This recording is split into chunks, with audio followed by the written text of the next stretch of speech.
August 21st, 2015.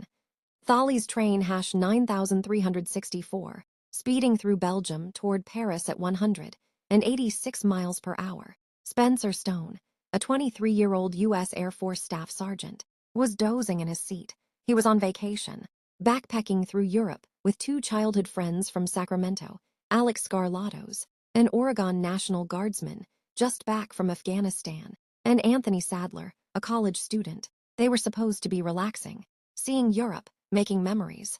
Then a man emerged from the bathroom, carrying an AK-47 assault rifle. Ayoub El-Khazani, a 25-year-old Moroccan with ties to radical groups, had boarded in Brussels. He'd hidden an AK-47, a Luger pistol, a box cutter, 270 rounds of ammunition, and a bottle of gasoline in a backpack. He stepped into the train car and opened fire. The sound of gunfire in an enclosed train car is deafening, disorienting, terrifying. Passengers screamed. Some dove under seats. Others pressed against windows. A French-American passenger, Mark Mugalian, lunged for the rifle and was shot in the back. El-Khazani struggled with a weapon. It jammed, and pulled out his pistol. He was 10 feet from a train car packed with 554 people. He had 270 rounds. He had time. The train was moving, nearly 200 miles per hour. Escape was impossible. Police were minutes away at best. This could have been a massacre. Spencer Stone woke to the sound of gunshots. His training kicked in before conscious thought. He was a medical technician, trained in combat casualty care, drilled on reacting to threats. But he wasn't armed. He had no weapon, no body armor, no backup. He had seconds to decide, hide and hope or act. Stone stood up, looked at Skarlatos, and without a word, they moved. Stone charged. Not tactically, not carefully, just ran full speed down the aisle at an armed terrorist who'd already shot someone. This is the moment most people don't understand about heroism. It's not calculated. It's instinctive. Stone didn't weigh the odds or consider his survival chances. He just moved. El-Khazani saw him coming and fired. The pistol misfired. Stone closed the distance in seconds. He grabbed El-Khazani in a headlock and dragged him to the ground. The two men fought in the narrow aisle.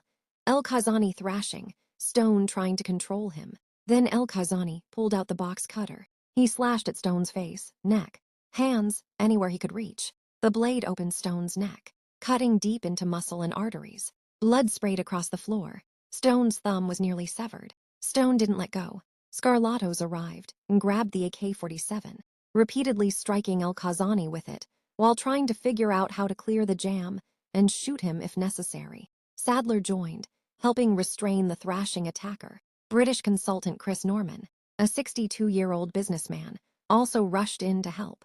The four men, one bleeding heavily, one holding a jammed rifle he couldn't fire, two untrained civilians, pinned down a trained militant who'd planned mass murder. El-Khazani kept fighting. He was strong, desperate, determined. They struggled for what felt like forever but lasted maybe 90 seconds. Finally, they got him face down. Skarlatos put him in a chokehold until he went unconscious. They tied him up with belts and a necktie. The threat was neutralized. Then Stone collapsed. Blood poured from his neck wound. He'd severed an artery. In combat, this is a golden hour injury. You have maybe 60 minutes to get to surgery or you die. On a train moving 186 miles per hour through rural Belgium, there was no surgery. But Stone was a medical technician. Even bleeding out, training took over. He put his thumb inside his own neck wound and compressed the artery, held pressure, focused on staying conscious. Then he saw Mark Mugalian, the French-American who'd been shot trying to stop the gunman. Mugalian was lying in the aisle, bleeding from his back, his wife screaming beside him. Stone, barely conscious, holding his own severed artery closed with one hand, crawled to Mugalian and began treating him, with one hand in his own neck and the other checking Mugalian's wounds. Stone assessed the gunshot, through the back, possibly through the lung. Mugalian was gasping, fading. Stone kept him talking, kept him breathing, applied pressure, did everything his training demanded while simultaneously bleeding out himself. Other passengers helped. A French doctor took over compressing Stone's neck wound. The train made an emergency stop in Arras, France. Paramedics stormed aboard. Stone was rushed to a hospital in Lille, barely alive. Surgeons worked for hours. They'd later tell reporters that Stone should have died. The neck wound was millimeters from being fatal, and the blood loss alone should have killed him before reaching the hospital. But he survived. When Stone woke up hours later, groggy from anesthesia and blood transfusions, his first words were a question. Did anyone else get hurt? The medical staff stared. He'd nearly died. His thumb was mangled. His neck was sliced open. And he was asking about everyone else. They told him. Mark Mugalian survived. 2 other passengers had minor injuries. But because of Stone, Skarlatos, Sadler, Norman, and Mugalian's initial confrontation, no one else had been shot. El-Kazani's plan had been to execute as many people as possible, then ignite gasoline to set the train on fire. He had 270 rounds. He had a packed train car. He had time. Instead, he got off maybe 3 shots before Spencer Stone tackled him. 554 passengers walked away because 3 guys from Sacramento and a British consultant decided that stopping a terrorist was more important than their own survival. The aftermath was surreal. French President François Hollande awarded all 3 Americans, Stone, Skarlatos, and Sadler, the Légion d'honneur, France's highest honor. President Obama received them at the Pentagon. They did interviews, talk shows, met world leaders. Stone deflected every time. Someone called him a hero. I just did what anyone would do, he'd say. But that's a lie everyone who does something extraordinary tells themselves. Most people wouldn't. Most people couldn't.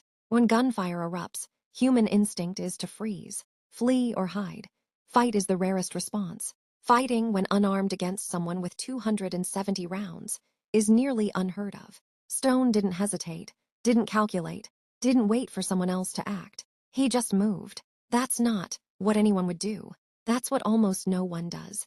And what everyone hopes someone will do when they're trapped on a train with a terrorist. In 2018, Clint Eastwood made a film about the incident, The 1517 to Paris, starring Stone, Skarlatos, and Sadler as themselves.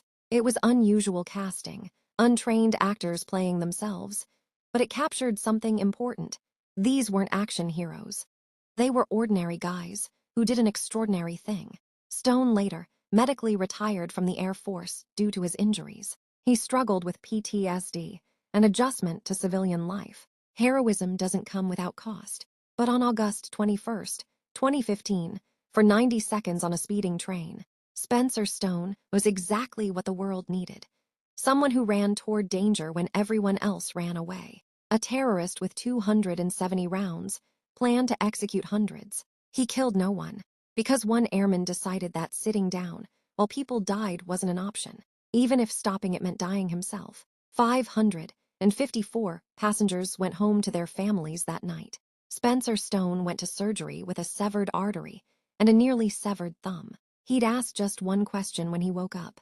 Did anyone else get hurt? That's the question heroes ask.